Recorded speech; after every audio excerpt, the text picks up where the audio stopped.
a light that will shine, shine, shine on your mind, mind, mind.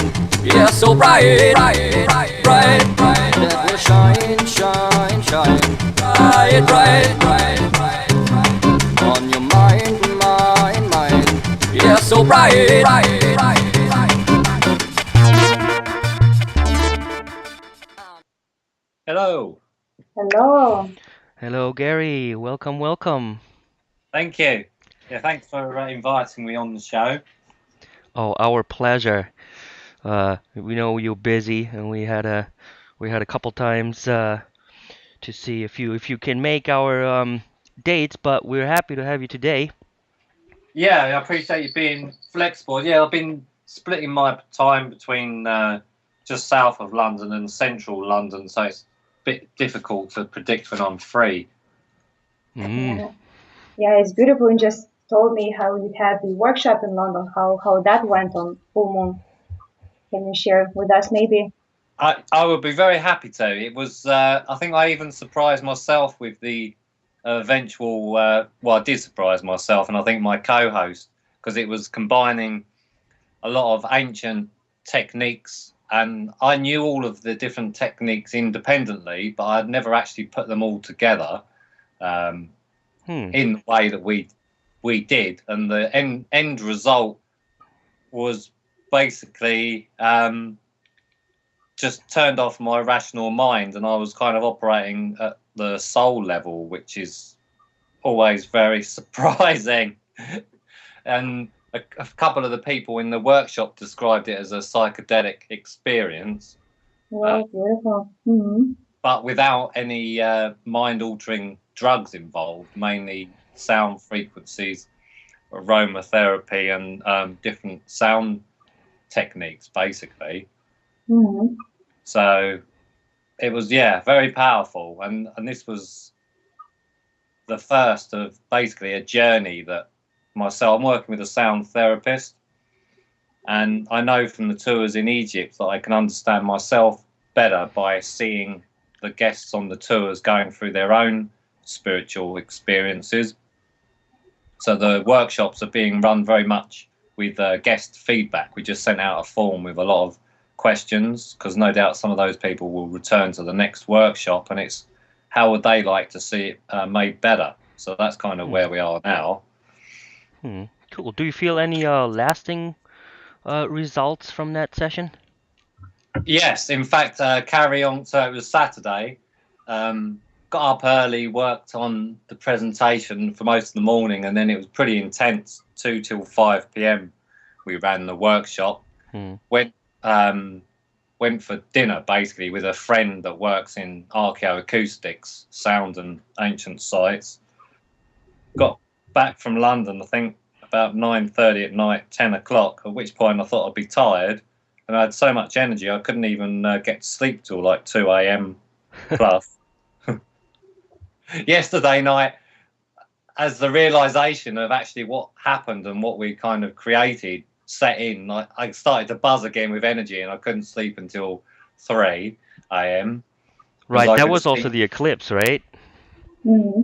Was Yeah. there an eclipse yesterday? No, on the 4th on Saturday. Oh, full moon. Yeah, Yeah. full moon. Oh, and the Yeah. eclipse was right around there somewhere too. Well, that was, yeah, something that we kind of tied in. And then I went to yoga earlier because I like to get myself into a clearer frame of mind for interviews. I kind of speak from the heart better, so yoga is normally good for that. And it was like the next opportunity I'd had to really get out of my head since the workshop, and it was really strong again, that Hmm. kind of deep realization and awareness. So yeah, it seems to be continuing the journey. Beautiful. Very inspiring. Yes. So maybe I just would like to introduce Gary to our listeners first of all. So Gary, for me personally, you are a very inspirational person. You inspire me how to look at things, from different perspectives, uniting, science, philosophy, art into one perspective. It's really, really very inspiring, and it's very beautiful how you are able to unite people, making tours, making things you do. and how passionate you are in things you do. It's very, very amazing. Oh, thanks. And That's nice to hear. yeah, and also you, Gary, have been investigating Earth mysteries for more than 20 years. It's a huge period of time, and from studying sound acoustics inside Great Pyramid to exploring Moray, an ancient site high up in Andes mountains of Peru.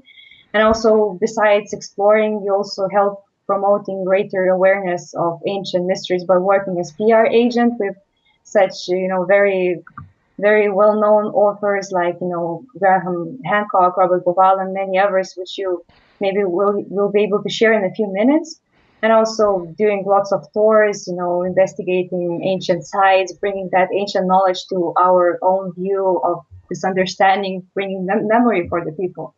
And also the listeners can check your websites at such pages like infiniteconnections.co.uk and also atlantisevidence.com, and also you can also follow Gary's Facebook group as well, and Infinite Connections in Facebook and Twitter as well. So maybe Gary, as always in our shows, I like this question to start all the interviews from how everything started in your life, where that was, that casing stone, so to speak, where everything started occurring in your life. And can you tell us maybe more about your background on how you became interested in ancient mysteries and how all those things led you to this current minute you are now?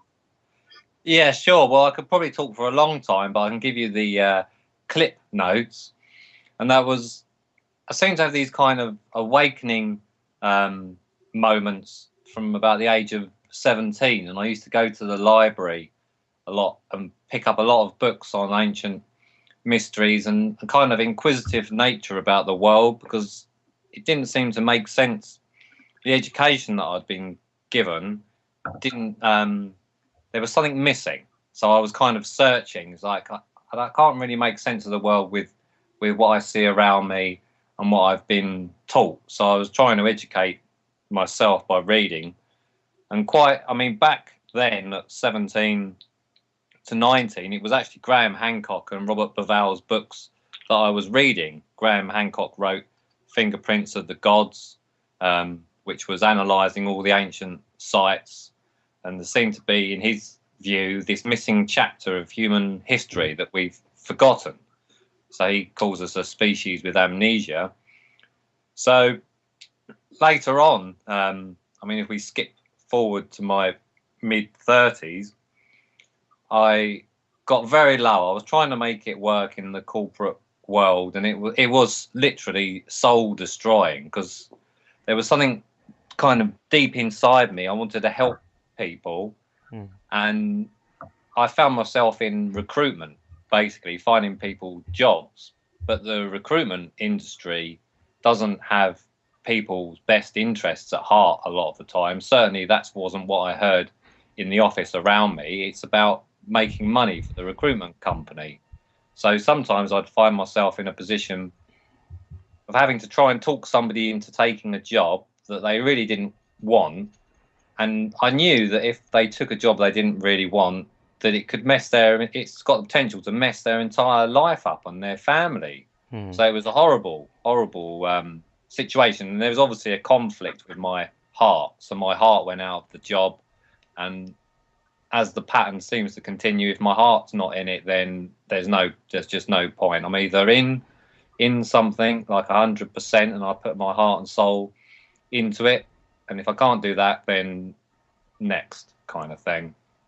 So I left that job, and I got very low, actually depressed. This was about 34, 35. It's like, how am I supposed to make my way in this world doing something I love and paying all of the costs?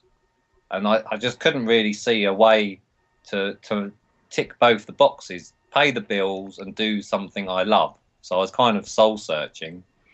My intuition guided me to go to yoga, and basically from that point onwards I haven't really looked back. I went to yoga, this kind of sad, depressed state that I was in, 2 yoga classes, and I kind of snapped out of that, had a lot more kind of energy.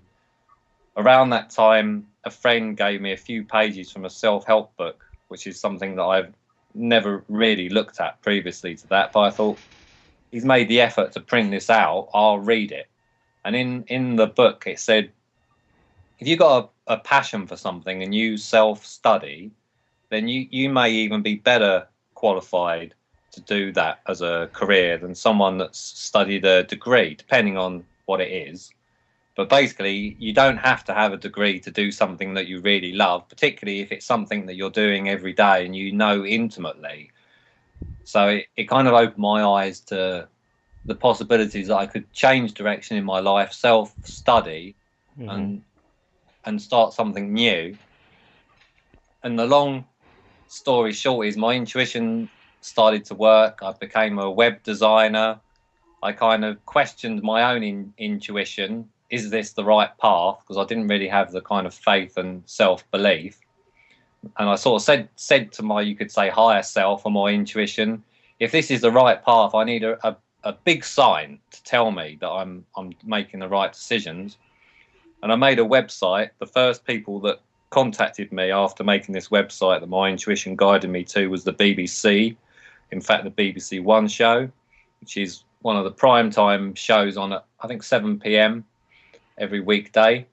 Wow. I said, we love the website you made. We want to come and talk to you about it and film you. And I ended up getting the website on BBC One, which you could argue is the top channel in the UK, within a space of a few weeks. And that was enough confirmation for me. It's like, okay, if I follow my intuition, then obviously interesting things are going to happen. Indeed, that's a big one. So after placing my faith in that voice and intuition and following my heart, I've now racked up, well, I've lost count, but 100,000, 200,000 miles, moving around the majority, well, Egypt, seven trips, around Europe, across to North America. I've done a lot of help run conferences in North America with a lot of these authors. Now been speaking at the conferences myself, but down to Central America, down into Peru and Bolivia, and searched out a lot of these sites that seem to have enduring mysteries.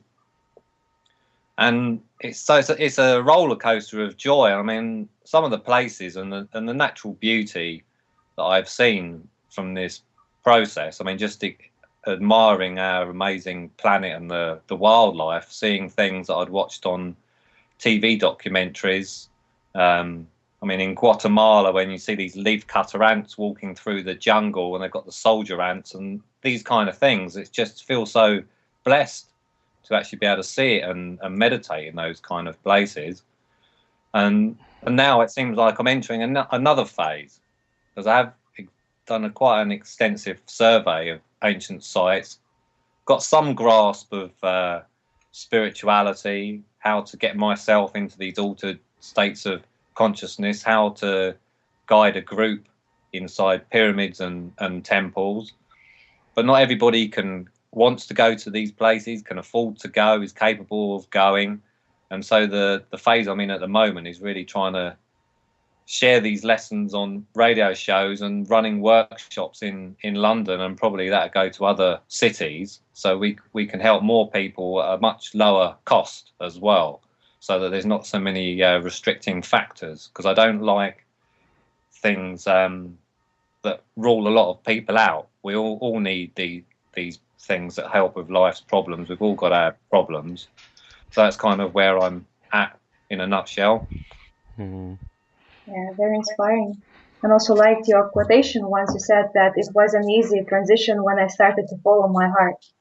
It's very deep words, and it really describes how you can achieve everything when you start following your heart instead of only your brains and your mental thinking.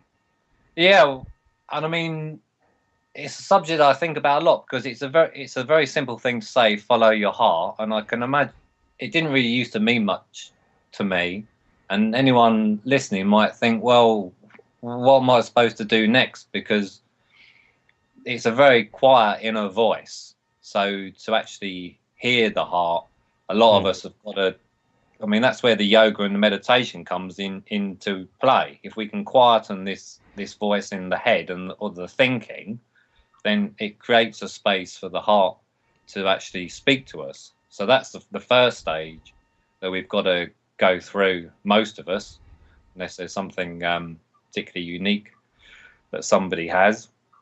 And then even when we can hear the voice, it's a matter of confidence in it, and really following those messages as best as we can and effectively. So there's these processes, but it's like anything. If you practice, it definitely becomes easier. And I mean, it seems to, been dating a lady for a year, and she's a very talented natural healer. And one side of the ancient sites, and I guess yoga and spirituality, that seemed to awaken in me was some kind of natural healing ability, which I actually believe we've all got the ability to heal ourselves and others. It's just how active it is. And I mean, I would call myself more of an animal specialist, or animals have certainly taught me a lot about people, because the human mind is a big kind of restricting factor. It's a big filter mechanism when you're doing these kind of energetic healings. Well, animals don't have that. They react instantaneously. So I've learned a lot from them. And now that I'm dating this lady that's a healer, she's really kind of tuned me into these things that I've been wanting to explore more of my potential, and it's definitely something that's very close to my heart. And so the more I've been exploring this side of the healing, with the sound healing, these different modalities, the faster my progress is. And at the moment, I kind of feel like I'm in a whirlwind of change, and it's like I think it's another transition. Yeah, So definitely. Definitely another transition. A lot of us went over the last, 5 years, uh, through this kind of depression, if you want to call it that. And if I look a little closer at the word depression, it's not that bad, and it's important for us to go through that to find that inner space where it's dark and where we're small, right?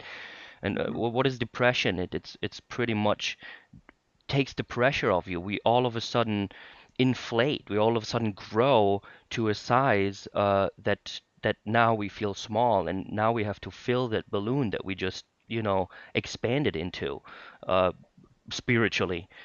So the depression, it's something I think we need to go through to find ourselves, that other side, and not medicate it away, and think it's something that is not good in our life, and we need to medicate it and treat it with something from the outside, rather than finding ourselves on the inside there. And you see what came from it. You trusted that, and wow, you blew up in the last 5 years, like you just explained. Well, I mean, yes, the medication, I mean, it's a huge subject. I guess I was lucky to find this support structure, or this system of yoga, that helped me and probably avoided me going down that route. I know that people don't always find, I mean, their support structure that they end up with is, of course, the doctor and medication, and different people have different conditions. So it's obviously it's a difficult subject to cover in its entirety, because people do have a lot of real problems with the brain, whereas like these phases of depression I've gone through have been things I was able to cope with alone. So the support structure is definitely a crucial element. I mean, in terms of the balloon, I know from my perspective, I was thinking the analogy I was working with was like an elastic band. So it's like the elastic band gets stretched down if you're pulling it downwards, and that's this kind of sad or depressed state that I was in. Now, if you can find a way out of it, and I did do an interview on the practical techniques of trying to increase your happiness, we could say, then when you let go of the elastic band, it springs up to a higher level than where you started, and that's where the expansion that you were talking about, this inflation, can happen. So now when I get hit, I mean, the world hits us from a lot of different angles with these things. You don't know what's around the corner. So even when I've got to these kind of expanded states, suddenly I get hit with a load of things at once, and I mean, it can knock you. But now I've got the faith and the tools to say, okay, well, I know how to get myself out of this kind of, I'd say, a lower vibrationary state. If I dedicate myself to yoga and do these other things and spend time in nature, I can increase my happiness levels and return to the happy Gary who I prefer to be. And so that's how I tend to cope with it now. Yeah, beautiful. And also, you always talk about the importance of the experience, because we can talk about the things in our lives like people usually like to do. You know, they talk a lot, but they do very less. And you just say that experience is very important, and the way we make things, you know, with our hands, you know, like we travel, create something, unite people, like you do with your infinite connections and all this community of the people helping each other by experience to experience something. Mm-hmm. Yeah. Yeah, well, there's two real fundamental learning processes. We can intellectually assimilate information. We can read books, listen to interviews like this, and I would say that can kind of put a foundation of our reality or possible reality in place. But the way that I've learned the most is through experience. So if I hear somebody talking about something, I think, oh, that's interesting. Then I will do my best to go and try what they've suggested. I say this helped me to grow spiritually. So I'll go off, try it. I mean, go to lots of different yoga classes in the UK, US. I think I've tried certainly the majority of styles. I like different teachers. You learn different things from different people. So even when we find a yoga teacher that we like, it's good to explore other teachers, because you might just be in a class and that teacher has come across something in his or her life, and they say this quote, and it just sends you off in a completely different thought pattern that can really help inspire you. And with the sound, which I've just fell in love with when I was introduced to it inside the Great Pyramid, it's a fantastic subject because anybody listening has the potential to get involved with sound healing, sound therapy. I'm working with a sound therapist.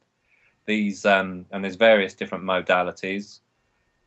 So you can either look on Meetup and find these gong baths, which are at a lot of yoga studios. I mean, crystal bowls, they send out these different frequencies.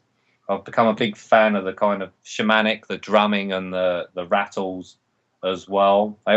These are all different tools that have been used for thousands of years to basically help our spiritual evolution. So I'm done my best to scour a lot of the planet and look at the tools that have come down to us for thousands of years, because there's a reason that they've survived that long, and that is because they do help when you understand the effectiveness of them. So we don't need at this point in time to reinvent the wheel. All of these things have come down, particularly through the indigenous cultures of the world, and yeah, they've changed my life for the better. So that's why I would encourage others to look in a similar direction. Yeah, maybe just now let's talk about Egypt and let's move to that land of secrets and mysteries. Mm-hmm. And you said that you have been in Great Pyramid for more than 20 times in your life, and it's a huge, you know, number. And maybe you can share what happened there, what experience you had there, and you also say that Egypt is the university of life for you. So what can that mean, and can you maybe expand on that for our listeners? Well, that's one of my favourite subjects, so you might have to stop me if I talk for too long. The reason I call it the University of Life is, when I was reading these books from Graham Hancock and Robert Bauval and various other authors about Egypt, there was just something that resonated very deeply inside me. At the time, I didn't really understand what it was, but there was an inner knowing that I had to go to Egypt. That's all I knew. From about the age of, sort of 21 to 22. And then I eventually got there at, I think, 35. And when I got there, I realised that Egypt was the place where I learned about myself. And before I went to Egypt, I would probably, I was almost a stranger to myself. I didn't really understand a lot of things. There was a lot of things that I was still struggling with. And when I went to Egypt, I started to learn a lot more about me. And I would say it's turned me from almost a stranger to myself into a best friend. I'm now my own best friend largely because of Egypt. Of course, it's difficult to measure all these other things that I was doing, but part of my heart's there. I've had the most amazing experiences I never believed possible, stranger things than you see on TV, things that are coming out of Hollywood. Before, I thought the things that were coming out of Hollywood, I mean, things you see in Stargate and Star Trek were so fantastical, and it was all kind of dream to think these things were possible. And after being to Egypt, I realized that probably art is imitating life and not the other way around. And then I have got some TV connections, film connections. When you start to look into Gene Roddenberry and people like this, they did have interest in a lot of these mysterious subjects and what we would call spirituality, and it's come through on the screen. And that's why some of these things have really captured the public's imagination, because it isn't all whimsical and fanciful thinking. There's a deep truth there behind it, and in the core of our beings we realize that, but we don't know consciously that's the case. And I mean, the Great Pyramid, it's well over 20 times now. We're probably somewhere around 25 plus. I was out in Egypt again in January this year. Did some more experiments, just making some recordings of the sound, and it's the last remaining great wonder on the planet. Doesn't disappoint if you go there in a respectful manner, and if you're somebody that's practicing mindfulness meditation, and you can quieten the monkey mind that's always chattering, then there's just it's incredible, mind blowing. The energy at some of these sites we're probably going into a bit later. On one of my first visits, when I had an opportunity just to sit down inside the main chamber, the so-called King's Chamber, and I've got a sensitivity to energy, and I opened myself up to what was there, the amount of energy that flowed into my body scared me. I mean, really, really powerful. But I had to have a little conversation with myself, because at that point I thought this is going to be my only tour of Egypt. I was helping Robert Baval on one of his tours. I thought this could be my only time in Egypt. I didn't know what the future held then. There's some experience here that you can have, but you're going to need to be a bit brave. Well, I think it was that kind of conversation. So I kind of relaxed and opened up to this energy again. I think the first time it kind of came into my hands up to my elbows, and I stopped, like tightened my muscles to stop it coming in. And then the second time I kind of relaxed again, and it flooded into my body, and I felt it go up to basically the top of my spine at the base of the skull, which previously to that was about as much energy movement as I'd felt in my body in yoga classes and from visiting different sites in England and things. So it kind of got to the point where I was used to, and so I stopped again, because it then started, I was a bit scared again. Another conversation with myself, and then I kind of relaxed into it, and this energy basically felt like it went from the top of my spine through my head into my third eye, and kind of like it opened up this new passageway. And it was, yeah, very intense, but it's definitely, I think, connected to psychic development, I would say.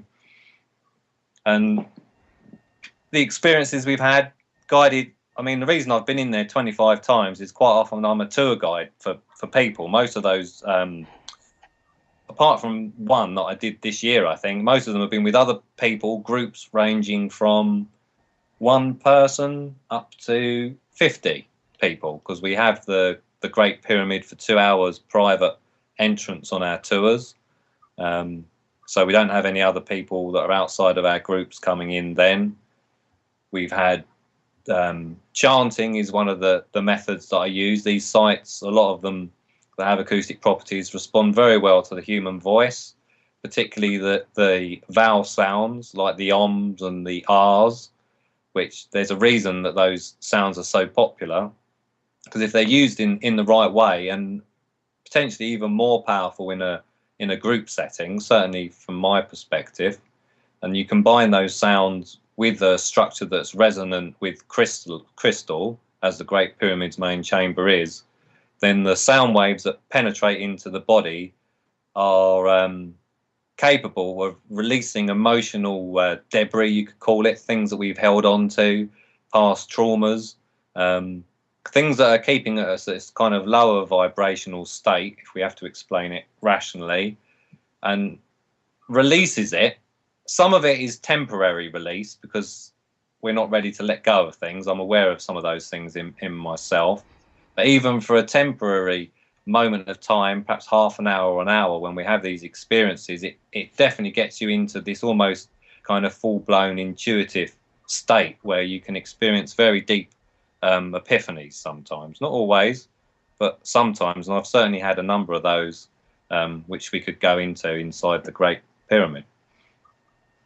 And you've reported that, or you said that people come and report to you after they visit or have a session with you in a temple like that.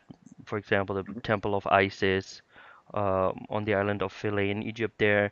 They say they're feeling plugged in. Is that what you just were talking about? You kind of get plugged in and really feel a current of some sort of energy, and is that the majority of people that feel plugged in? Basically, we need to come up with a kind of terminology. Another term that people, some of your listeners may be familiar with, is this downloads, that you suddenly get this kind of packet of information. I mean, a lot of the time people would describe that if they're doing something like plant medicine, for example. These things can be quite common, but downloads can also happen through spiritual development without any plants involved. So these ancient sites can, from my experience, can operate in a similar way. So first of all, I've had this kind of expansion where it feels like you're plugged into the universe. You're connected to everybody. You're connected to the people around you, whether they're in your group or doesn't matter. Everybody, you feel that connection. The animals, the trees, I mean, the sky, just everything around you. It's like you're part of it. And so it depends where you want to take that experience at that point.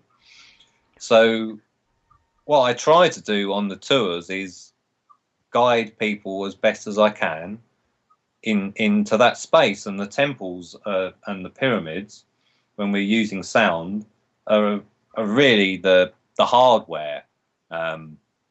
I normally say it's our body's the kind of software. So our job individually is to work on ourselves and get our software into the right place. And that's where the meditation comes in. In other words, being able to quieten the mind. It's all about, that's the key, because the rational mind is such a big filter. So we need to get that voice quietened down. So when you say, is this the majority of people on the tours experience? Quite often not. We did have a major experience inside the Great Pyramid one time. I think it was sort of 15 to 20 people out of 50. Generally, it tends to be like if we have a group of guests, say on average out of all the tours I've done, we'll have 20 to 30 people. Now, out of those 20 to 30 people, they've come for various different reasons to Egypt. Some of them are interested in the astronomy. If we did a tour with Robert Bavau, he's very good on astronomy. Done tours with Chris Dunn, who's on ancient aliens, so he's engineering. We just did a tour with Dr. Robert Schoch, who's at Boston University, so he's a geologist, so we had a lot of people interested in geology. So different people are coming for different reasons. I'm co-hosting and available to those that are interested in the experiential aspect of the ancient sites. And generally, that tends to be of more interest to the people that are doing some kind of spiritual work on themselves, because they've got to a point of understanding where they realise that there's more to life than just the intellectual understanding of these sites, and they really want to try and get into perhaps the ancient mindset. What were they doing in the temples back in the day? Probably wasn't reading a book. Something beyond the intellect. And that's really the biggest joy in my heart, is when I see people's eyes literally light up, they've got to that point of being plugged in, and hopefully getting something like these epiphanies or these downloads. Maybe normally the epiphanies or downloads revolve around something that's very deep and meaningful to you. So we have had people that change jobs when they go back. They get the clarity, suddenly they want to change jobs, or maybe it's their partners. These kind of big questions, things that are really on our minds, that we're trying to work out what's our next step. So quite often these experiences can help us with those kind of life decisions. Yeah. There's one quote from Xenia. I hope I'm saying that right. Xenia in Slovenia, that gave a little feedback on one of those sessions. I'm just gonna read that quickly here. Like never experienced before, we had 2 hours private time in the Great Pyramid. I knew from the last visit which is the right place to lay my back on the floor. The universe was flowing and glowing through me while I was toning together with the voices of our magnificent group. It was no one, I was no one, and I was everyone. I was nothing, and I was everything. Toning in such a large group produced extreme and excellent healing of all our bodies, and the resonance in the king's chamber was absolutely indescribable and divine. My sensibility arose to a very high extent, and still lasts. So that's one way to describe that, and it certainly makes me want to go there and check that out. Yeah, I mean, some of these experiences are so out of the ordinary that if somebody hasn't had an experience similar to them, then they have no context for understanding what I've experienced or the members of the group have experienced. So it just sounds like crazy talk. And I know in the past, when I didn't have the level of understanding and I heard people trying to describe things to me, I thought, oh, well, you've probably fooled yourself or something like that. I mean, there's various different things we can say to ourselves to try and rationalize away something we don't understand. So I've done my best with the groups. It's like, okay, I'm not going to project onto the members of the group what's happening to me. I'm having this very profound experience, and I will ask them after the tour for quotes about their experience. And when that quote arrived, she described what was happening to me at the same time as her in a way that I didn't even have the words to. I would never have chosen those words, but that's exactly the feeling. I'm no one and I'm everyone, and it's obviously contradictory.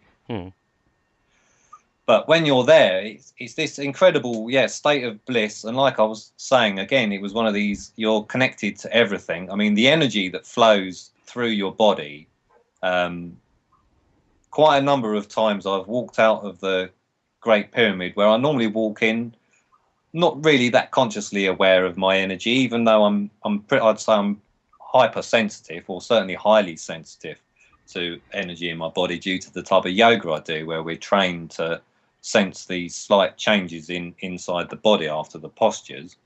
So compared to the average person, I'm pretty aware of my energetic state, but normally I just walk around and there's nothing really much out of the ordinary going on, so I'm not thinking about it. Now, if you contrast that to when I walk out of the Great Pyramid after one of these experiences, it feels like there's a river of energy running around my body. It's like kind of the floodgates have been opened, and it's just, and when this energy is flowing around the body, the state of clarity of the consciousness is increased by many orders of magnitude, and it's just this incredible feeling. And also with it comes a kind of state of lightness. I've walked out with my friend Yusuf, who lives, I normally describe where he lives, 3 doors down from the Sphinx. He's lived in the little village by the Sphinx. That's where I think he was born, in the village or the local hospital, and he's lived there all his life. He's one of the people that really got me tuned into the sound. And when we walked out of the Great Pyramid one day, we felt like as light as a feather, almost as if we were going to float off the floor, because I guess all of this kind of emotional stuff that we were holding on to had been released.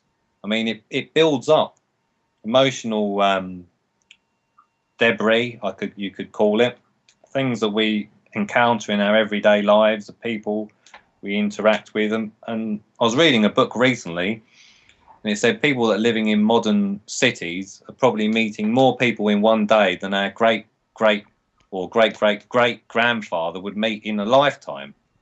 I mean, the amount of people that we're coming into contact with, and it has an energetic impact if you understand it on a kind of aura level. So we do need these cleansing processes to release some of these things that we pick up and we're not aware of. Mm-hmm. Yeah. Now, before we go into the sound frequencies a little deeper, maybe we can talk about what you think could have been the purpose of the pyramids, because there's so much different information out there.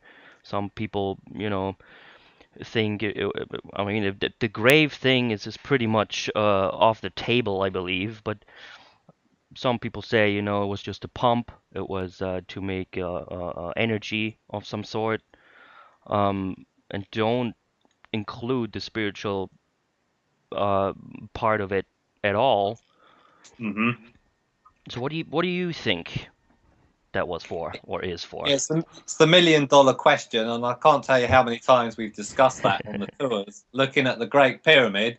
And I've probably heard the majority of theories. I mean, one of the funniest ones I ever heard was they're trying to work out how they built the pyramids. And one guy, I guess he liked ancient aliens, he said, well, they just picked up a really huge lump of rock, dropped it into position, and cut it into lots of blocks. I thought that was really good. So that was one of the funny things I've heard. In terms of its purpose, well, normally I approach it from the direction of things that are hard to argue against. So from my perspective, if we're looking at it from a spiritual and acoustic perspective, if someone is to go into the Great Pyramid today and they know how to meditate, and they have you can do it by yourself. I've had some amazing experiences just chanting by myself. But if you had a small group of people, then play with the acoustic frequencies in there and see what it does for you now. So in other words, it's still working to some degree. So that's one side of it that's hard to argue about if you embrace my perspective, which a lot of people find difficult if they don't meditate. Certainly a lot of academic types that are just sort of analysing it from the rational mind, because much like love, a lot of these experiences don't make any sense if you run them through the rational mind. You can't make sense of love through the rational mind, and that's really the struggle that we have with these sites and the experiences. So what was the Great Pyramid or the pyramid fields? Because there's a lot of pyramids. There's obviously 3 on the Giza Plateau, but there's also a lot of pyramids in line of sight from the Giza Plateau, and there's certain pyramids that were all constructed around a similar time frame. Later pyramids and pyramids elsewhere in the world are different to those initial, or certainly what we call the initial pyramids around 2500 BC. All I can tell you is how far I've got. I wouldn't say I've got a definite conclusion. I've got best working hypothesis at this point in time. I need more data. Definitely something to do with resonance. One of the there's basically a list of ingredients that people around this kind of time frame that we're given, if it's accurate, 2500 BC, there's a list of ingredients that they like to use with ancient sites. One of those is megalithic stones with crystal, and we see that in Egypt, we see that at Stonehenge, we see that at sites in Peru, across Europe and across the world. So that's one thing that was very important to them. Running water is another thing that they like close to these sites. There's a network of tunnels under the Great Pyramid and the Giza Plateau. I've seen some of it, been into a few of the sections. There's actually potentially more engineering underneath the ground than on top of it. And the Nile, there's photos from the 1920s, 1930s, where basically the Nile floods and it comes up to almost around the Sphinx, and that's recently. So how high did that water go back in the day? Probably higher, and it would have flooded these tunnels, and that had some kind of a connection to the Great Pyramid, because in the Great Pyramid you have the subterranean chamber, and in it there's a pit which is now blocked, but you can go down and see it, and that pit probably went down to these water carrying passageways. So that's another factor. Similarities, Giza Plateau and Stonehenge. Chalk at Stonehenge with water running through it generates a faint electrical charge, and that's something that we can measure with electrical devices now. The Giza Plateau is limestone. Running water through these tunnels in limestone would again generate a faint electrical charge, and it seems that the Great Pyramid was built out of two types of limestone. There's the inner core limestone from the plateau, which has a higher metal content, so this electrical charge could flow through it.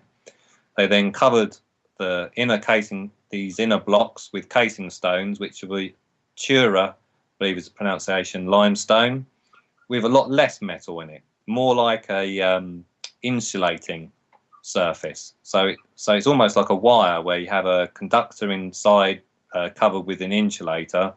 So it seems like they wanted to have this faint electrical charge that was coming into the base of the pyramid, and either they're directing it to the king's chamber, or it's being used in this central chamber, or it's going to the point of the pyramid, because there's lots of reports that the Great Pyramid had a gold covered capstone and it was like a lighthouse in the desert, this kind of thing. And they, I think, go back to 13th century. There was an earthquake somewhere around there where the casing stones and probably the capstone was taken because it was gold, as we could say. So we've got the sound. I think they might have been amplifying the sound of running water inside the Great Pyramid. That's one theory I like. There seems to be some clues with there's a few unexplained features inside. People need a picture of the internal layout of the Great Pyramid, but if you can imagine, there's a descending passage that goes into the bedrock below the Great Pyramid, and then there's an ascending passage which goes up. That goes into the Grand Gallery, and then you follow the Grand Gallery up to the King's Chamber.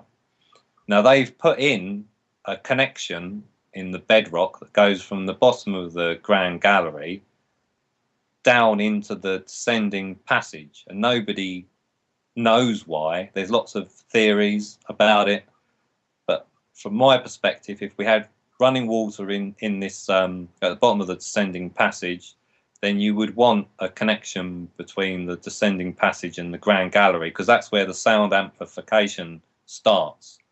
If you stand at the bottom of the Grand Gallery, you have to go up a metal ladder, and if you're in the King's Chamber, which is about 150 feet up and away, if someone comes into the Grand Gallery and you're in the King's Chamber, you can hear them put their foot on that ladder. They put their foot on one rung of the ladder, and it's amplified the sound all the way up 150 feet. So definitely sound amplification starts in the Grand Gallery. And that's kind of about as firm as I've got. There's a lot of theories.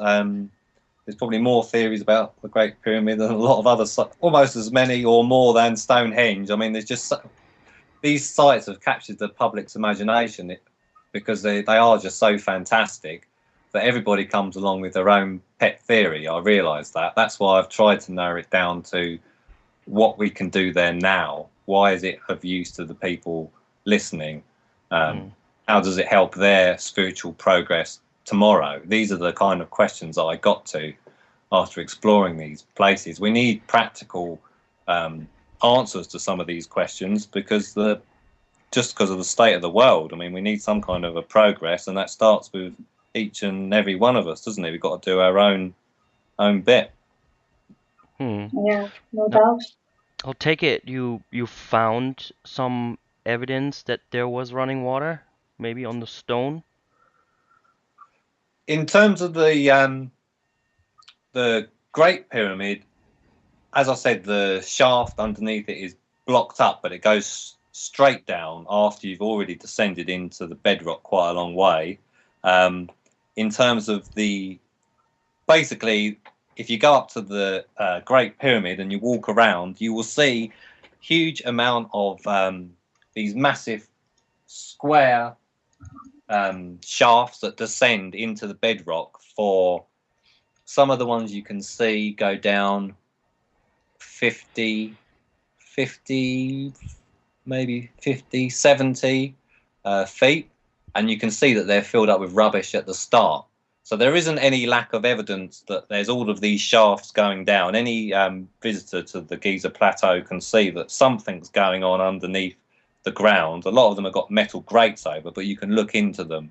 And there's also a lot of channels around the Great Pyramid which would suggest something to do with water. Some kind of liquid was flowing underneath the surface that's now been stripped back in some cases, so you can actually see that there was these channels.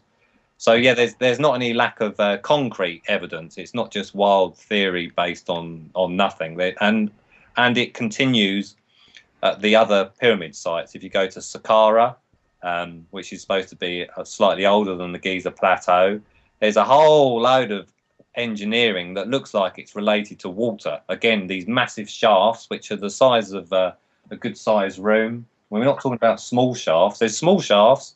What we're going to do, meters.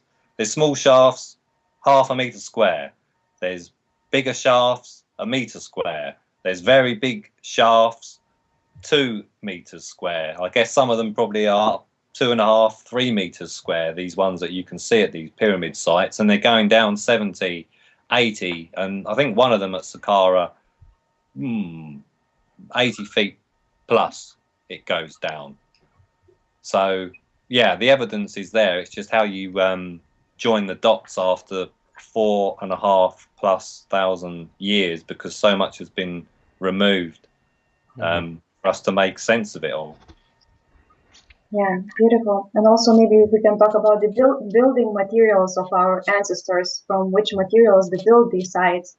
So they usually built with quartz, limestone, and crystals and so on. So that the other day we had the conversation with Stefan about these things, and those things with which they build their sites, they can usually last many years, thousands of years and millions of years. So they, as if they were attracted that material for their consciousness, because they were able, because of their consciousness, to manipulate that material easier than we can. And for example, if we look at our society, how we built our architecture, our homes, and so on. So we use usually glass, and we use concrete, wood, those materials which we can manipulate easier, and which won't last forever. So that also shows to our consciousness and our actions how they are not based on that universal, I don't know how to maybe say, harmony or something for living for our future generations. So what do you think about this metaphor?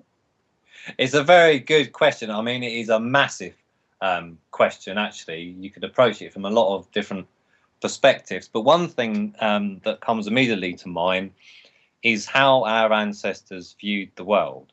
And they didn't think in the kind of election timescales that we deal with. This 4-year timescale of elections, when you're talking about making decisions for countries, and it's obviously impacting the entire world, it is just way too short a time frame. And they did not think in those kind of times. And in fact, it's mostly widely agreed that some of the temples in Egypt were built over hundreds of years. They had a plan at the start and they were built over hundreds of years. And perhaps even some of, I mean, we know that they've been reoccupied, even the sites in England, over thousands of years. But there is the possibility that there was even plans for some of the temples in Egypt 200 years and more into the future. So that was the kind of way that they were processing reality. They were thinking potentially about their great grandchildren or further onwards, because decisions we make now, of course, do impact the future. So we've come into quite a small perspective. And I think if we look at our ancestors and how they were also managing their natural environment, they were much better at sustainability. Yes, they did have less people. That's one argument. Some of them weren't very good at sustainability. We have got records of that. But from what I know of ancient Egypt, they had developed a system and they did last. I mean, it's arguably the longest lasting civilization that we're aware of, even with conventional dating. And I think our conventional dating is probably wrong for ancient Egypt, but it lasted in the history books, Egypt as we recognise, from 3000 BC until about the 5th century AD. So they had a lot more stability. Obviously, since the Industrial Revolution and the last 200 or 300 years, what we've done to the planet in that time frame, we know we've got to make changes, and it's going to be looking back to these time frames where some of those answers lie. In terms of building the sites, so that's the reason, part of the reason that you would be using these kind of natural stones. I mean, the granite, the igneous rocks with the crystal. The sites lasted a very long time, as we can see. 4,500 years later, there's still a lot of them left. I mean, a lot of these sites would be even more intact if it wasn't for people interfering. They've survived the natural elements, and a few earthquakes have hit Egypt. And probably the reason the casing stones came off the Great Pyramid is because people would remove them from the bottom first. That's what we tend to see that's happened. So it weakened the whole structure. Crystal, when we use a form of energy, electricity, we're having this conversation today powered through that system, because there's a lot of arguments about very advanced civilizations in the past. I think they were spiritually advanced and more advanced in harmony with nature, and that wouldn't have led them into the same direction as us with electricity, electronics and computers. If they wanted to, they could probably see the danger of that route if they'd been made aware of it, because it leaves us with, I mean, how many computers a day are being dumped and put into the earth? I mean, the system's not working that well. So they intuitively found a system of working in harmony with the planet. And we all know about the power of some of these natural forces, lightning, the amount of electricity that would generate if you wanted to harness it, tidal waves, tsunamis.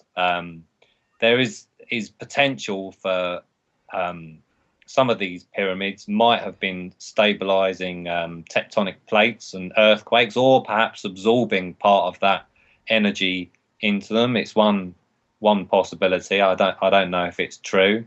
But even if you tap a fraction of those powers, or the power of a lot of running water, just the Nile, direct it under the pyramids, however much you need to generate this faint electrical charge, with enough water becomes quite a major electrical charge and gives you something to use. So that seems to be their advanced technology, and you could say it's advanced compared to ours, because it's a sustainable system.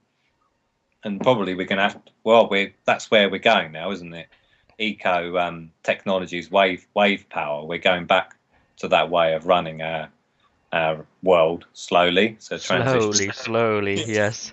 Very, By very. fighting the forces that try to keep it how it is. I mean, I can just tell quickly from my experience. I came from Germany here about 8 years ago, you know, and technology-wise, and sustainability-wise, Germany is you know green leaders, so to speak, in Admiring some of the news, yeah. right, and you know everything is built with stone there, and all our power lines mostly are underground, so it makes a lot of sense. And then I come here and I see, you know, I'm kind of in a rural area here, so I see everything is built with wood. Everything falls apart. They have the lines still on you know wooden masts, and every Mm. day, every year they have to go out twice and cut the trees. You know how much money that costs to send these people out and cut all the trees along the lines, and then they still fall on the lines, and still we have power outs. It's amazing. It just doesn't, you know, get into my head how humanity is literally renting wooden posts that we stole from, you know, nature to to transport our electricity and losing so much by doing it that way as well.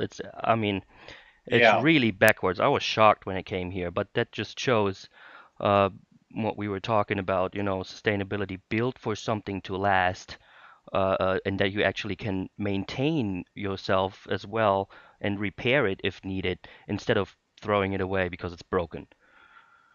Well, that's hopefully that is our challenge now, isn't it? Is the world is a very different place. We can't go back to how it was 4,500 years ago. We can look at what they did and how does it make sense to integrate it into our lives, and what can we learn and make a more sustainable system out. But there's obviously going to need to be a lot of big changes here. Um, I mean, I'm an optimist. I do see a lot of positive changes happening.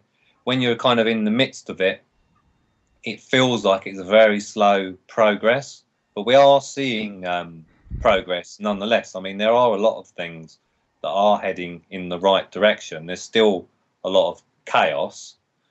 That seems to the instability in the world seems sadly to have been getting worse. But hopefully, I mean, we just have to hope that people come to their senses and realise it's just all one big family down here. Doesn't matter all of these insignificant differences that we see. I mean, that's what comes out of these experiences in Egypt is that there's part of you in everybody, and so we should be treating everybody with an equal amount of respect and love, and trying to help out the less fortunate. Yeah, nicely said. And also, what can you tell me about the alignment to certain planets and constellations of the pyramids and ancient sites? What they have to do with the acoustics of the sites? Maybe it is a conscious, you know, mirror playing. Like you know, we have Giza Plateau and Giza pyramids aligned to Orion constellation. And what can that signify with those acoustics, and how you know when people are going to those sites, to the King's Chamber, for example, when they're having that acoustic healing, how that works with those alignments, with those certain constellations, how energy flows there. What do you think about that? Well, in terms of the astronomy, because yeah, Robert Bauval was the chap that brought the Ryan correlation theory to the world's attention. He made front page news around the world. So he was the guy that I helped him run 3 tours of Egypt, and used to look after the meditation groups when we had some people interested. So I'm obviously up to speed on his side, and it makes a lot of sense. That's why it really captured people's imagination. From my perspective, based on my experience, there is, in my opinion, a spiritual connection to why there was this fascination with the heavens, and it's connected to consciousness. And that being, I had one of these very deep epiphanies after one of my experiences, and I was walking out of Luxor Temple, And I thought the experience was over, but I'd basically I guess I'd elevated my senses or my vibration to a high level for me. And as I walked out of the temple, I suddenly had this kind of epiphany about the people that were around back in the day, the difference, how they perceive the world, which is something that I have been wondering a lot about, because I'm trying to get back into this ancient mindset. And it's very difficult when we've been educated in the West and we've got this modern cultural lens in front of our eyes to kind of deprogram yourself. But what I saw in this epiphany was that the people that were in Egypt, I didn't get a time frame. I got the feeling it was early. So if we go with current dating, somewhere around 3000 BC, the people that were building these sites understood that they were cosmic consciousness manifest onto the material plane, and that a large part of their consciousness is in the cosmos. And by reflecting the cosmos on Earth, they were basically mimicking what they were. They were this cosmic consciousness manifest on the material plane, so that they had a reverence to the heavens. And so it was very important for them that some of these sites, potentially the pyramids or some of the pyramid sites, reflected the stars. It mimicked their way of looking and understanding the world around them. And at the same time I had this understanding, I also realized that they still felt like they were part of the universe. They didn't have this disconnect through the rational mind like we do. That's what we've educated. It seems over the last 2000 years, the rational mind scientific method is how we've been programmed. They didn't have that programming. They felt like they were connected to everything. Even if they didn't come in with that understanding at birth, there had been enough people before them so that the educational system taught them how to understand the natural world and how all of the animals interact. And I actually came across a very interesting book recently. Well, it's actually one of the earliest or the earliest encyclopedia that people can look at.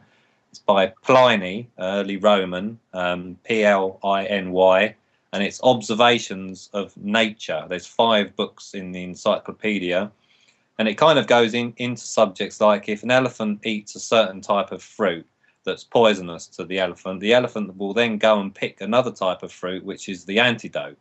And there's 5 books on this kind of stuff. I've only just discovered it, but the history in this book, I mean, we look back to the Romans, and that's quite often a lot of the history that we would do at school. Well, the Romans, their history was ancient Egypt. So in these books, it has a series of references to how the ancient Egyptians looked at the world and this natural understanding of interacting with it. So I got very excited. I didn't know anything like that actually existed. So that's my next line of study. But this is the method. So these early people had a much greater, I got the impression it was almost complete understanding of natural forces, the natural world, plants, the plants that were needed for healing, the plants that were needed for healing animals.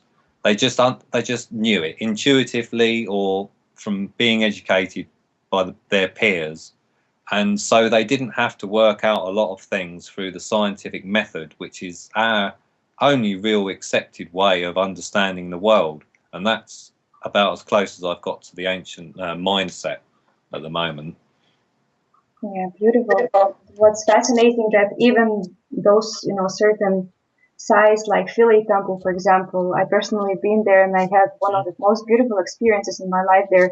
This temple was, moved from the original place because of the Nile and so on. So, and even, because of that, it never lost its own, spiritual capabilities and so on. So it's just like they worked with constellations, and those sites work, without that. So just like decided effects of them. Yeah. Well, Philae Temple is one of the places that some of those quotes I sent to you about feeling this connection to the universe.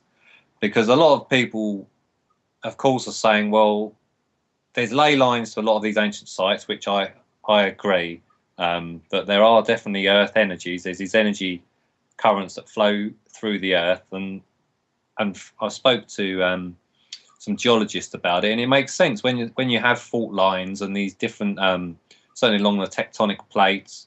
There's places where the geology changes, and you do get these faint, measurable with electronic equipment, electrical charges of different natures, which can impact consciousness. And so they seem to be harnessing these ancient sites, but it can't be the only answer. And Philae is an example of it, because if it was based on something that mainly relies on a ley line, and they've moved the temple, and the temple still has this incredible power, we would call it, then it shouldn't work, but it still does work. I can't, unfortunately, go to Philae Temple as it was, see what effect it has on my consciousness, and then go to Philae Temple as it is now that it's been moved and it's been chopped into pieces and put back together. So I can't do the comparison. It's one of the ones that I would love to do, because it would probably give me a lot of answers to some of these big questions I'm wondering about. But what I can say is that they did a wonderful job on Abu Simbel was the other temple that was moved south, which I love, been there a number of times. And Philae, they also have done an incredible job of the reconstruction. So really well done to the Egyptians for that. It's sad that it's been moved. Almost heartbreaking when I first realised about Abu Simbel. I felt very, very sad about it. But I can you go on a boat. It's probably the only temple you normally get on a little boat. You go on the boat about sort of 7-8 minutes across to the temple. It's got beautiful gardens all around it, which normally has these very bright pink flowers as you walk up the steps into the temple. And then you walk through the temple. I mean, it's the inner sanctums, the holy of holies, as it would be known in the kind of Christian terminology. These are the places that I'm fascinated by. These would have been the places where, as far as we know, if the system works as we've been told, that the priests and the pharaoh would have been kind of the only people that could go there. I don't know if it was that restrictive from the start, because what we call religion or early spirituality seems to have devolved. We can see a devolution in Egypt, because we need to remember it's 3,500 years. What started at that starting point of 3,500 years was not the same thing that ended when the Romans basically finished the ancient Egyptian religion, spirituality off. So in its purest form, perhaps a lot more people would have been allowed into these inner sanctums. But so we are, in a way, blessed that we can go into these places today, because there is a real tangible, palpable atmosphere. I mean, a lot of people who would be listening are probably aware of the feeling when you go into a cathedral, or perhaps you have a church that you like, somewhere that you go for a bit of peace. And there's a lot of amazing cathedrals, and it has this kind of stillness in the air. Well, as do a lot of these ancient sites. So there's a palpable feeling, something different to what you're used to. And that's really what I like to explore with these groups. So we go to a place that has this kind of palpable atmosphere, and we see what happens, because each group's different and you never really know. But the inner sanctum at Philae is Luxor and Philae are two of my favourites, where I've had repeated very deep experiences with lots of groups of people. So we have groups of 16 to 18 nationalities on the tours, age range from 20 to 80. And if I take people into there and we have an opportunity for some peace and quiet, just to perhaps meditate or do some chanting, then over and over again, people will report having, well, one Dutch chap came out, and I managed to kind of create a space from the people around, and he came out and he put his hand on my shoulder and he said, "Thank you, Gary, thank you," and like with that real sincere look in his eyes. And I think he said something to the effect of, "I just had my first life spiritual experience," and I know what that can mean. It's because once that layer before your eyes has gone, where you just think it's the rational world as you know, and you have one of these incredible experiences, then life potentially isn't ever the same, but it's better, because some of these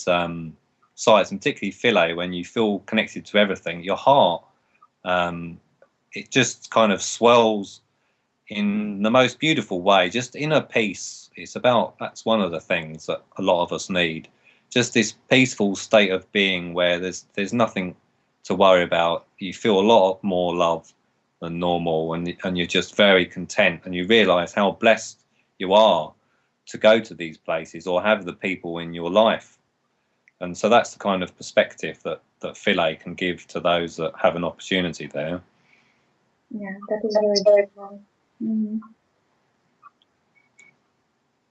Yeah, and also you have many tours and you have many people traveling together, and lots of people obviously have cameras, and maybe you had some experiences where you capture something, where you had some unusual experiences with technology, how technology behaves in those sites while having acoustics, for example, what you had experienced there.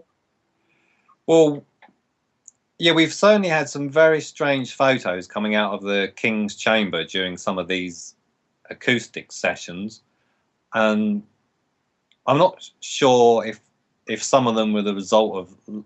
I mean, I try to be.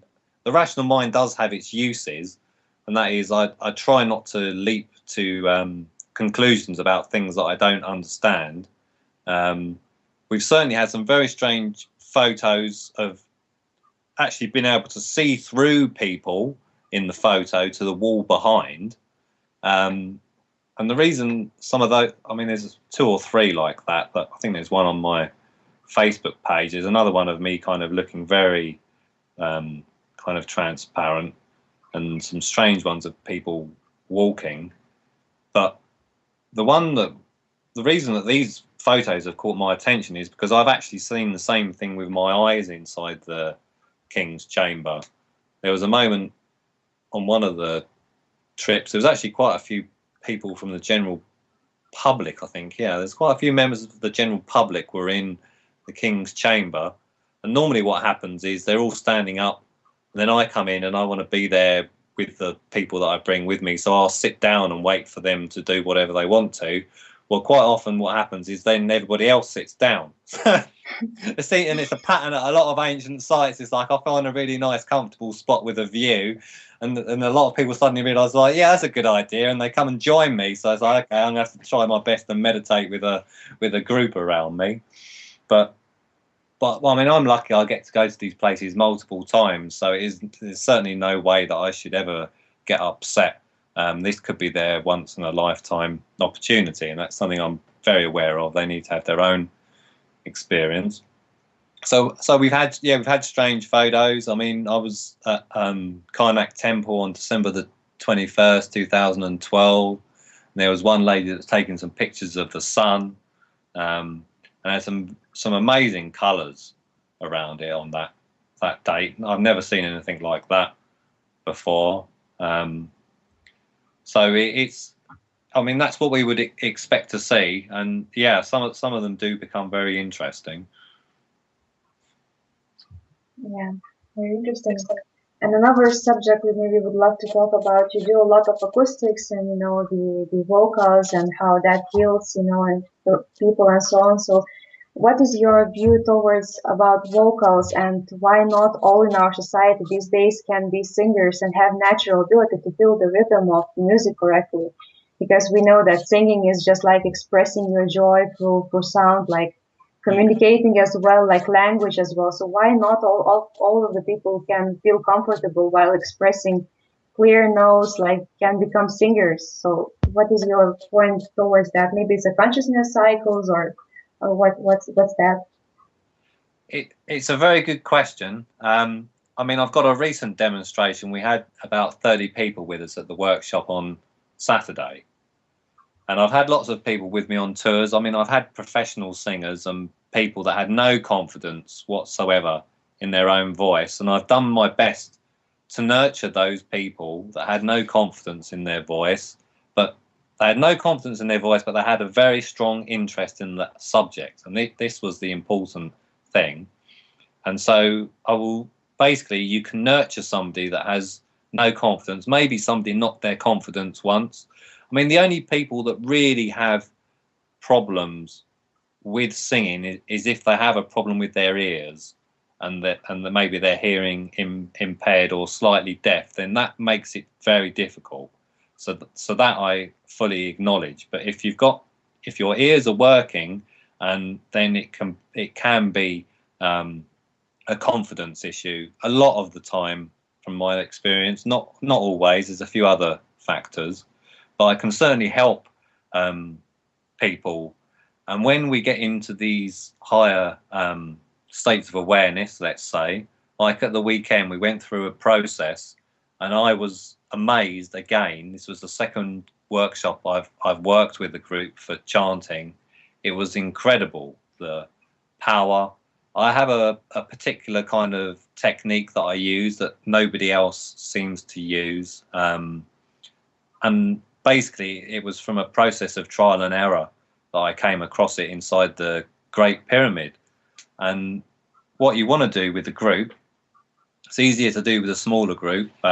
We've had amazing experiences with number 6 was potentially my most powerful experience. 6 people, 11 people, we had an amazing experience. But the 30 at the weekend, what you're trying to do is get all of the men and all of the ladies into the space of one voice. It's not about it's not this kind of technique that you do in yoga, where the yoga teacher says, okay, everybody and then once you've stopped, start another breath, and we just keep going. So you have om coming from different people at different points. That is not how I do it at all. We all start together, and then we all stop at our own pace. There's no rush to finish. Some people have much bigger lungs and capacity. Maybe they've had more practice with singing. Doesn't matter. We all finish at our own pace. And then once there's silence in the room for a second or two, then we all start again. So it's kind of like waves coming and going on the shore. And this was the technique that seems to work inside the King's Chamber the best, because in there you're dealing with resonant walls. Basically, the entire room, the floor, the ceiling, and the walls are crystalline granite stone. The whole thing vibrates, and there's a lot of engineering designed to allow it to vibrate. The floor isn't tied into the foundations of the pyramid, etc. It's raised floor. So in there, when I felt this effect with one voice, and I could feel the effect on the energy, particularly the energy along the spine, and that's how I describe it. When we're working as a group, it can have an effect on what's normally called the Kundalini energy. So it can awaken, you could say, or help increase the flow of the energy from the base of the spine, which is what a lot of these ancient motifs, the serpents that we see coiled, and these kind of images that are seen across the world, is on one level certainly connected to this energy that goes up the spine and has an effect on consciousness. And so the chanting can stimulate this energy flow up the spine, get a lot more, as best as I know, flowing between the base chakra and the third eye, and in some of these experiences, like the one I had at Luxor, the crown chakra. And that's when it can get really interesting. So as a group, we can help each other's spiritual development, and it's amazing to be a part of. And I was actually very touched at the weekend, because quite often, I mean, there's a lot more ladies that tend to go to these workshops, because spirituality and a lot of these kind of subjects are, from how we've been educated, more easily understood through the feminine mind. And and of course it's kind of a sensitive area which a lot of men are discouraged from. It's supposed to be a weakness. It actually can be I'd say it's my sensitivity. Sometimes it can be a bit overwhelming, but overall it's probably my greatest strength, because it allows me to tap into this strength that's in the universe. And that really, when I'm having difficulties, that faith that I have that power to tap into and get me through whatever obstacle it might be is a tremendous benefit. So if there's any men listening and you're kind of sensitive types, then there's ways to explore that in yourselves and embrace it, and you might find it's one of the biggest gifts that you've ever had. Wonderful. That's so true. And there is some scientific data being accumulated relatively recently uh, about the sound frequencies and the waves and how they influence our human cognition. And you sent us just a little text here that they're doing this at the moment at UCLA at the Semel Institute for Neuroscience and Human Behavior, and they're doing a study recently there. Can you expand on that? Yes, certainly. Well, because I take it as a big responsibility. If you're talking to other people, then it would make me really sad if I misled other people by some kind of strange worldview that I'd created in my head. So I like to be very thorough. I mean, I want to do my best to grow and understand reality, but I don't want to base that on just fanciful thinking, because it would be doing myself an injustice, but it would be doing others an even bigger injustice. So when I felt the power of this sound and we had these amazing experiences at some of these ancient sites, I thought to myself, well, first of all, if you want to convey these kind of subjects to others, you need to look at and see if there's some science, because I understood it as true because it impacted me in such a meaningful way. So there must be something that somebody knows about it. So I went looking at just doing various internet searches, and it doesn't actually take that long to find a number of scientific papers. So it's UCLA is one university. The reason I found their work most interesting, because they had made this connection between ancient sites, specific sound frequencies, namely around 110 to 111 hertz, and when the brain is exposed to these kind of sound frequencies, they've analysed it in their lab, and they can see that different areas of the brain, the activity is shifting. And as most people would understand it, although science is kind of moving beyond it now, but we tend to think the rational kind of logical mind is more left hemisphere, and the right hemisphere is kind of more creative, and perhaps ladies have got more right hemisphere dominance. It's actually more complicated than that. Science knows it's more complicated than that now.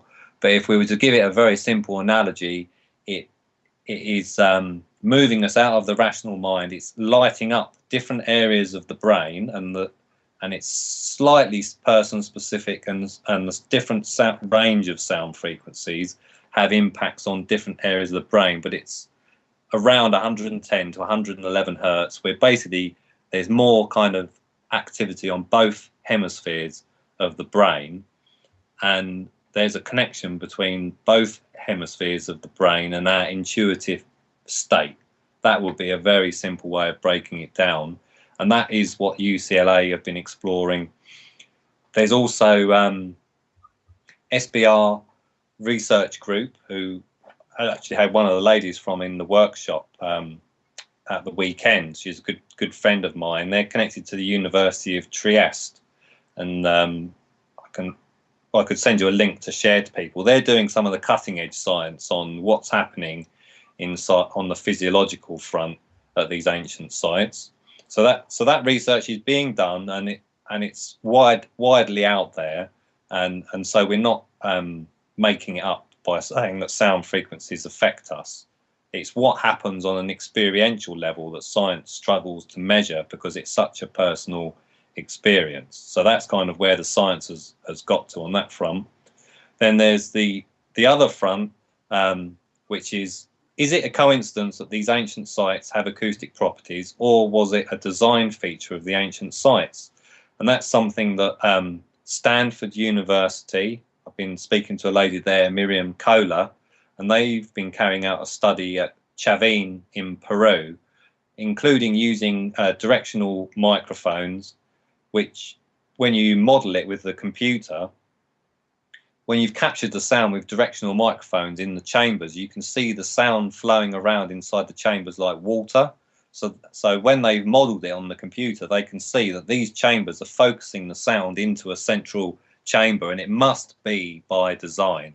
That's what Stanford's saying. So these people that were building in Peru, we've seen similar level of technology in terms of the water, the crystalline stones, this megalithic architecture. They knew what they were doing. And in fact, Stanford said that they even diverted a river 2 kilometers to this site so that it had water to interact with the acoustics. And that is on, you can find papers on that on Stanford's website. And then there's the PAIR program, which has got a lot of interesting articles on its website. And in those articles, they went around the world looking at a number of ancient sites connected to acoustics. And often what the conclusions in these, I'm assuming that a lot of these papers are peer reviewed, the conclusion in a lot of these papers is that sound formed part of ancient ceremony and must have been used for altered states of consciousness. And so that's what science says. So I'm not saying anything that argues against the science. The science is good. These have been good researchers. What I'm trying to add to the puzzle is what happens when we go into these experiences. What are the common points that happen to people at these ancient sites? How do they help us all understand? And how can I take these techniques to people that can't go to these or don't want to go to these ancient sites and share it? And now that we're doing these workshops in London, I mean, I can't tell you how much it means to me to see the reactions from the people, because after Saturday, I think that was probably the most powerful spiritual experience I've had outside of Egypt, and I didn't even know it was possible. So it is something I can now share in cities, and so hopefully we're really going to be able to help a lot of people get these big epiphanies and deep insights and help them grow. Yeah, I was just gonna jump to that a little bit away from Egypt. You've visited many other sites, including in Europe, and um, what can you tell us about some parallels maybe that you found in European sites to these megalithic sites, just maybe from a feeling standpoint? For example, you've done some research at the Devil's Den in Wiltshire in England. Um, yeah, tell us a little bit about that. Well, I've done Wiltshire in England. I've spent a lot of time. One of the ladies that I run tours with from time to time, Maria Wheatley's a good tour guide. She's lived in Marlborough, which is down the road from Avebury, which is often referred to as the world's largest stone circle. That's where the majority of the crop circles happen.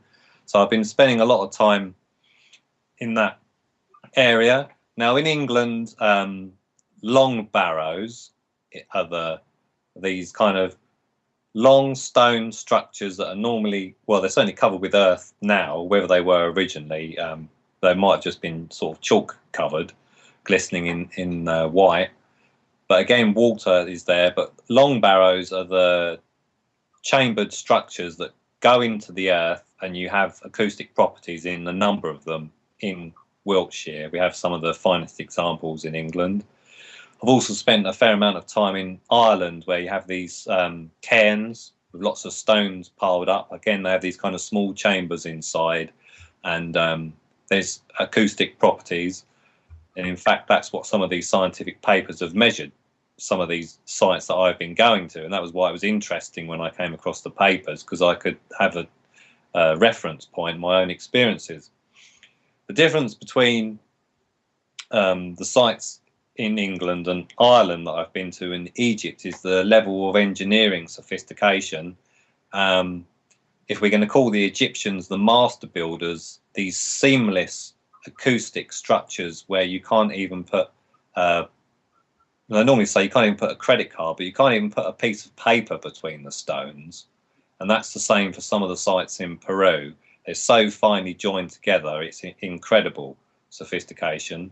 It's not quite the same level of engineering sophistication in England and Ireland. Sometimes you can, of course, some of them have been rebuilt, but even it looks like initially you would be able to put a few fingers in the gaps between some of the stones. So the level of acoustic amplification is nowhere near as much.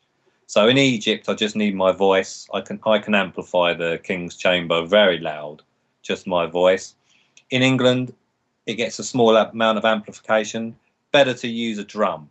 Then if I use the drum, you tend to get more of these resonant fields that bounce back out of the rocks. So in England, it's more effective for me to use the drum.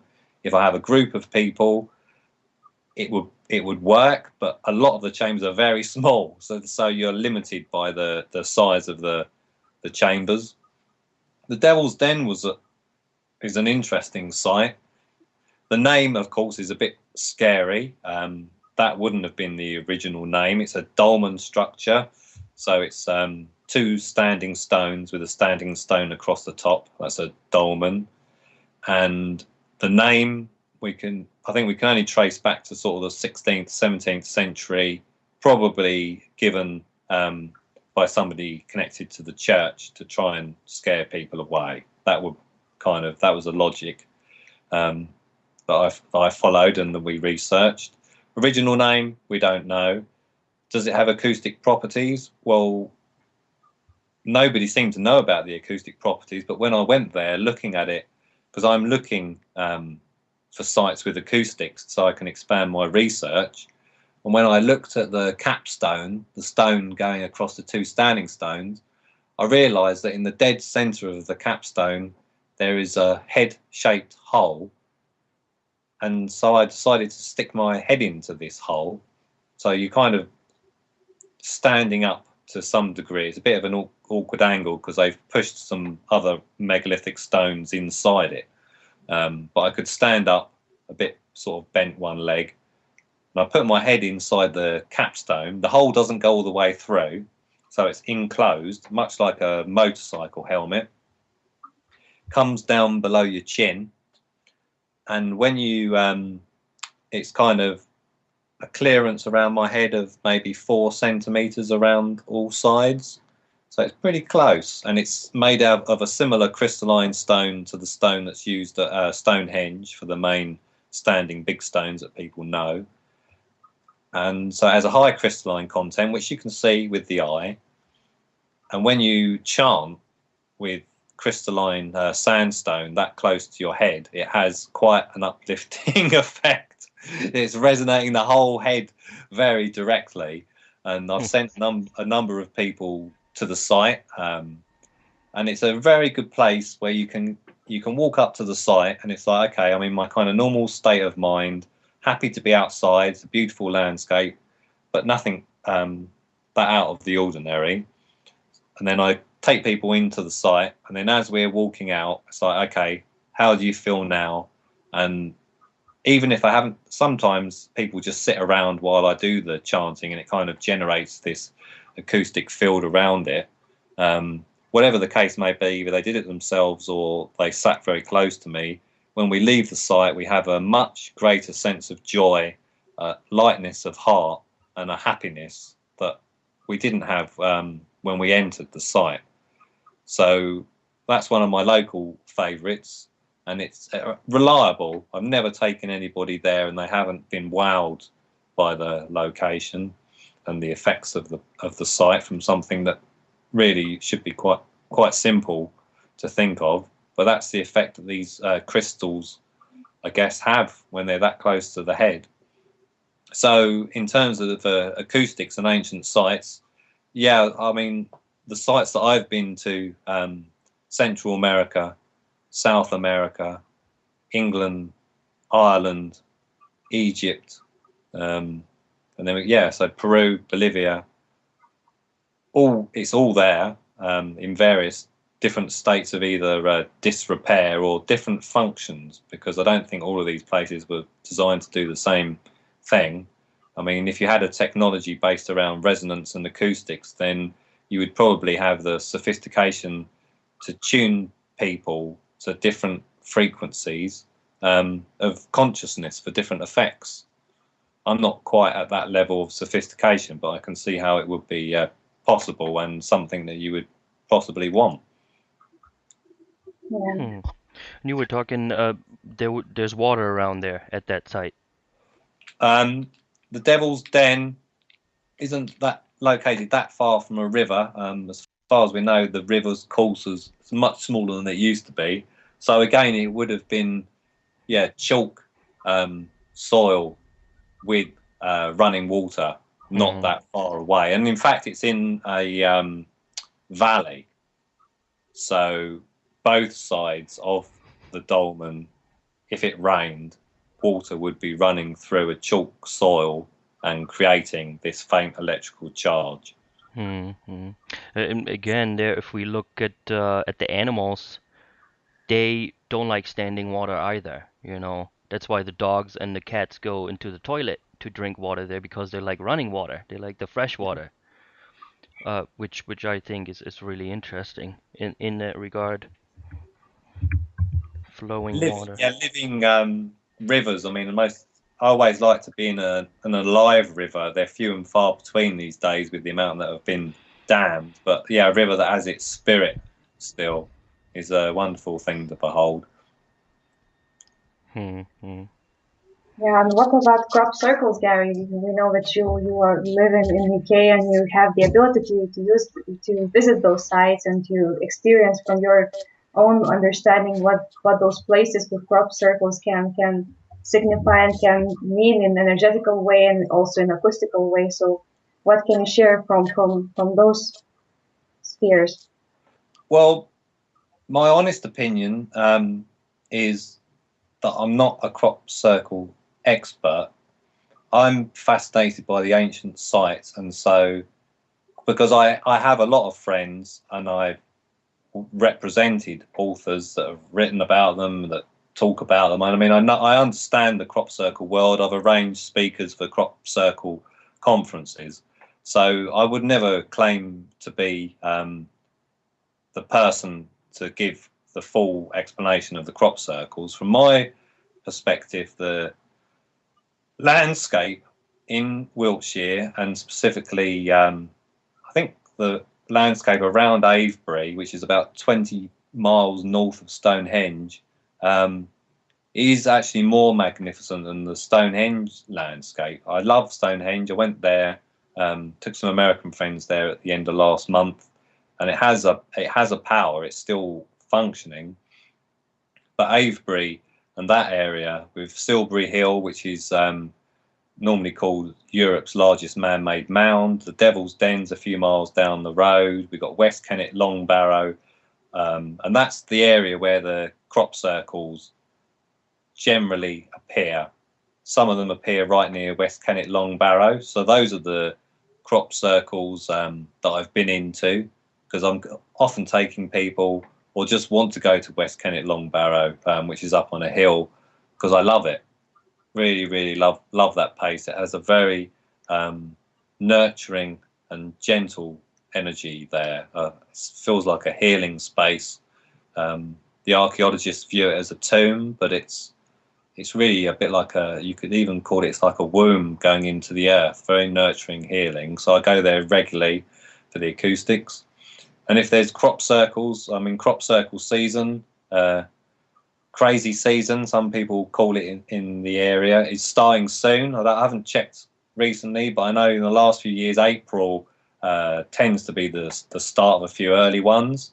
May and June, a few more appear, and July depending on when they cut the crops, going into August is predominantly when the majority of them appear.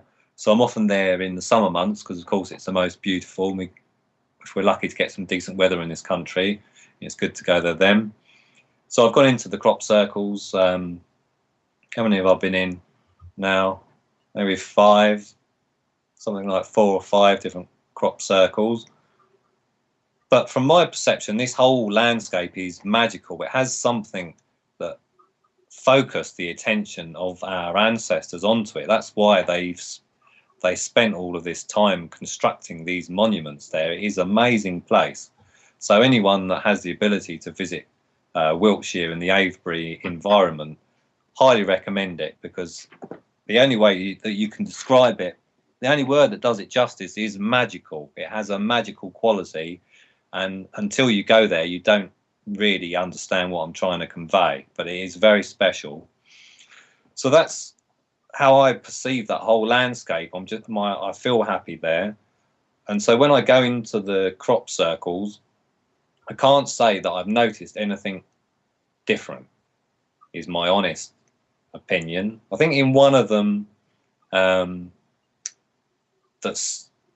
we walked in, just thinking back, I think it was last year, when I walked in, there was a couple of ladies with it was last year, with yoga mats, and that one felt peaceful, but I don't know if it was peaceful because they'd been doing some meditating or some yoga. They actually came up and joined me for some acoustics because they saw me carrying my drum. But you're in a beautiful, if the weather's good, you're in the middle of a field, you can't really see much apart from trees and the sky. So from that perspective, the crop circles are a good place to meditate and just enjoy the energies there. If other people perceive it as something related to the crop circles, which are certainly a lot of people do, then I don't knock that. But that it just hasn't been the direction that my heart hasn't taken me there. It seems to be more to do with the sites. Yeah, beautiful. And what are your future plans, in the nearest future? What tours are you planning to go to? And, what are your plans which you can share with our listeners so we maybe could join you together to go to?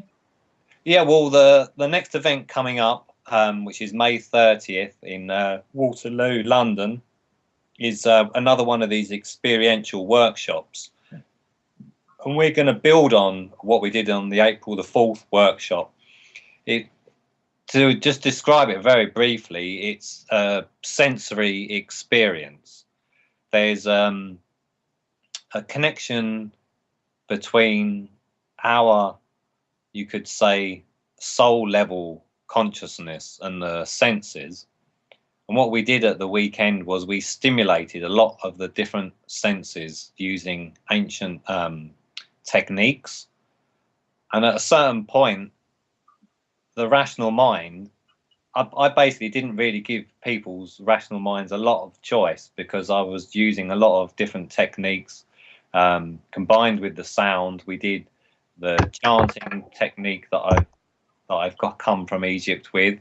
We then did a Sanskrit mantra, Om Mani Padme Hum, 108 times, which I counted with my mala beads.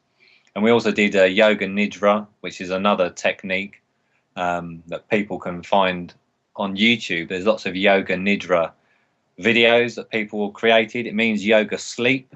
Generally, they say that 20 minutes of Yoga Nidra is equivalent to 1 hour of deep sleep.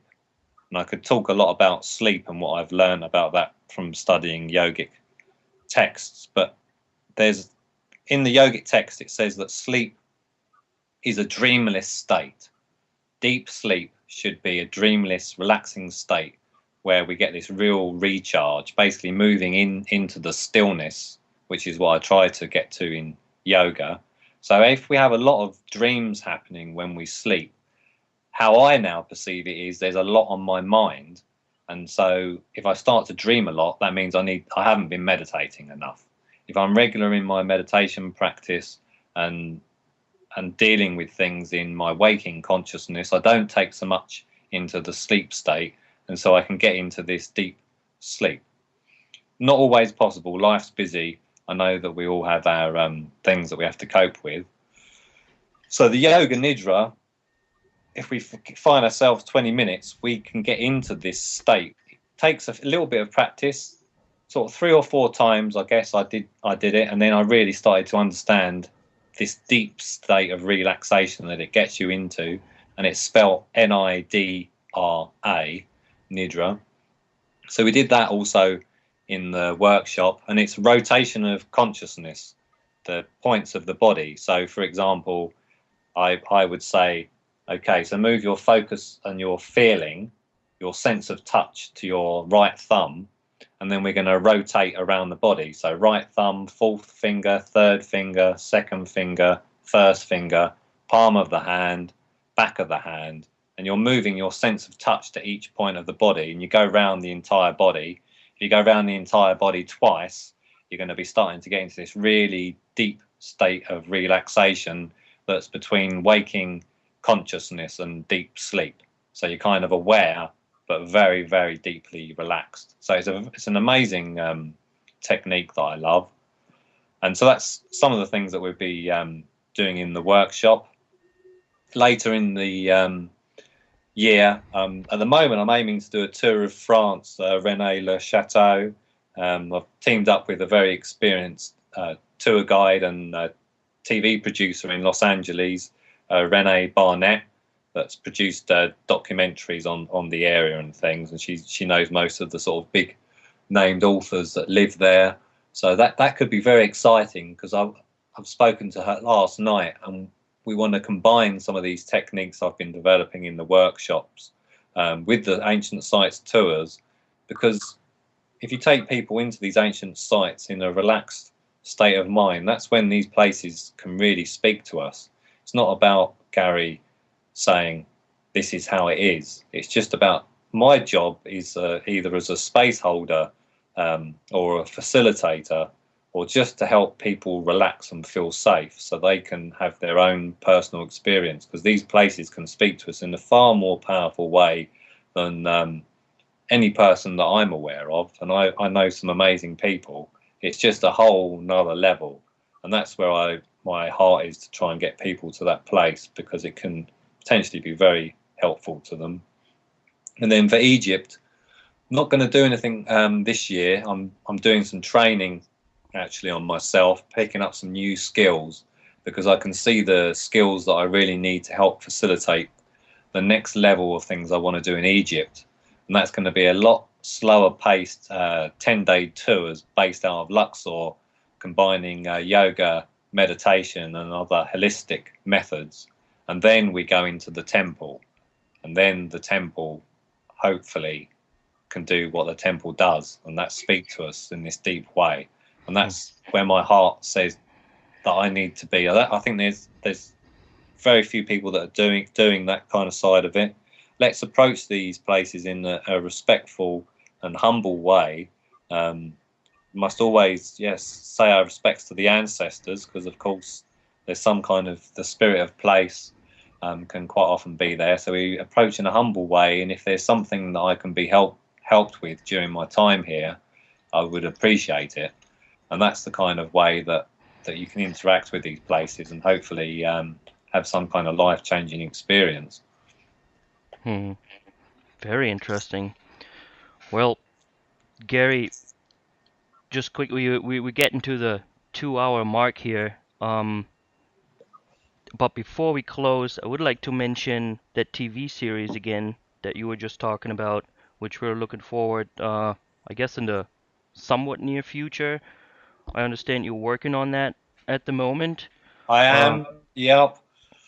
Yeah. Well, I mean, these things take time, and actually, I think that I'm growing still to the best of my ability, and so as I understand more, then I have more to offer into this TV show. I had a meeting. I went into Hollywood last October, took in my my treatment to a production company of 2 very experienced guys. Between them, they got 30 years experience and produced shows for the majority of American TV networks. And when I told them what I had in mind, one of them said, I personally love the idea, and that was my first stab at trying to get a production company involved. So that meant a lot to me. To bring a treatment to the screen is a lot more complicated than me simply saying, okay, this is what I want to do. There's a lot of stages, so we're developing it at the moment. But the gist of it is, the working title is Places of Power, where our ancestors and where the indigenous people that are still on this planet today, how they understand the natural world, these places that they hold as sacred, and we will approach it in a respectful manner and get permission where appropriate, but why they use these places and how it can help people with modern day stresses. It's this, to just simply sum it up, yoga, generally people who understand that word, is the balance between the body and the mind and the soul on one level. It's this harmony between them. But actually, if you look at the early texts, it is a balance between the body, mind, soul, and nature. That's what yoga means.